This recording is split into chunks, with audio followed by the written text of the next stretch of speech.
Впервые за годы жесткое выступление в парламенте Якутии. Депутат Александр Иванов заявил: республика в долгах, ресурсы разграблены, язык забыт, а народ – заложник власти. Он прямо обвинил Айсена Николаева в разрушении суверенитета. Никто не перебил, микрофон не отключили. Это исторический момент. А что вы думаете? Пишите в комментариях. Добрый день, коллеги, приглашенные. 2018 года в нашей республике произошли ужасные события, которые отбросили нас на десятилетия назад и превратили жителей моей республики в бесправных узников на своей земле. Огромные экологические катастрофы, сгорели или срублены наши леса площадью, сравнимой с некоторыми государствами мира. Отравлены наши реки и озера.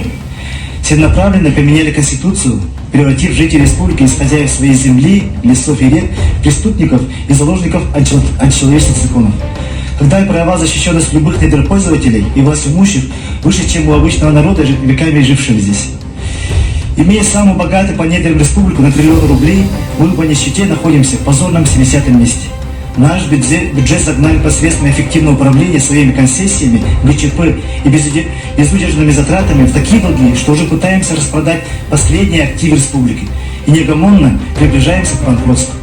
Наши лидеры уже нагло сами участвуют в дележе народного богатства, включая алмазы и золото. Начиная с организации лечения при пандемии и по сегодняшний день продвигается культ смерти, уносящий самых лучших людей и сынов нашего немногочисленного народа. Нас склоняет не изучать свой язык, древний, пришедший к нам от наших великих предков, минуя тысячелетия. От нашего суверенитета, стоившего жизнь многим тысячам жизней и поломанных судеб, осталось только воспоминаний.